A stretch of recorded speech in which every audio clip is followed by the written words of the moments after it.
This is Bill Hall, Superintendent of Schools for Salina USD 305, and today I'm here at South High School with the Director of Bond Projects, Mr. Chris Upson. Right now we're standing in the foyer of the auditorium at South High School. Just to my left, we have a new area, and this will be our new attendance office. And if you look down this hallway, that's where typically most folks would enter when they come into a musical program. That will now be the entryway where students will enter the building.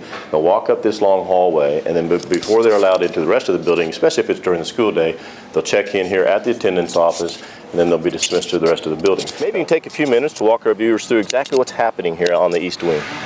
Sure. We are working on rough-in on the inside of the building right now, mechanical and electrical rough-in, sheetrock on the inside of the building begins this week. On the exterior of the building, we notice that we have brick starting to go up, and from the Magnolia side, you can start to see that. Right. Windows are being framed in right now.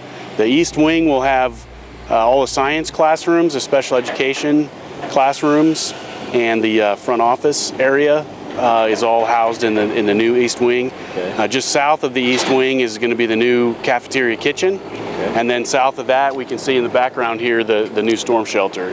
And it is being finished out right now, and you can see workers up on the roof working on the roof as we speak. Now that storm shelter, as I understand it, that will also be the new auxiliary gym here at South High School, is that correct? That's correct. It'll be a full gym. Explain to the viewers a little bit about what it takes to put a storm shelter like this together. Well, first you have to design it, and it's designed for a 250 mile-an-hour wind. So each of those panels is 17 inches thick, and they're fabricated in Missouri. There's several companies that make them. So every time we see a seam there, we're seeing a new panel. That's a new panel. They come on a flatbed truck and they get craned into place and welded. And these ones are actually doweled into the foundation. So all that had to line up so that when you bring this panel out, 70-ton panel, and you set it up, that the dowels fit where they're supposed to go, and it gets grouted into place. We only had one that didn't work, and you can see the gray one on the end there, and they'll come out and stain that one and make it match the rest. But we just had one out of all those that didn't fit, which is pretty good. That's pretty amazing. But from a phasing standpoint, I believe it's going to be kind of a temporary cafeteria for the kids until we get the new cafeteria completed? Correct. So the 500 area and the commons, existing commons, get renovated. The 500 area, we had structural problems. That's going to get gutted down to including the floor. So we'll basically dig a giant hole in the center of the school this next after spring break and rectify all the structural problems there.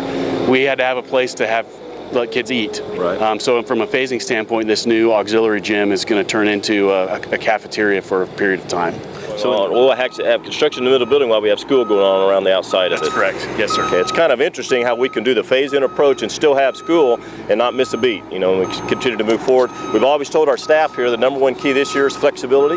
And as we move students around, as we move teachers around, as we enter each phase of construction, we're having to relocate and make sure that our kids and our staff are safe at all times. You know, we're probably about halfway through on the construction of this building, would you say? We're at about 40%. 40%. So the timeline for completion of South High School, I believe, is summer of 2018. Is that correct? That's correct. So it's really interesting. It's just that this is an absolute live shot of construction happening in place. We have about 2 years to go. And Chris, thank you for all your work and the work of your office and construction management firm and architects for working on this building. It's going to be a beautiful building.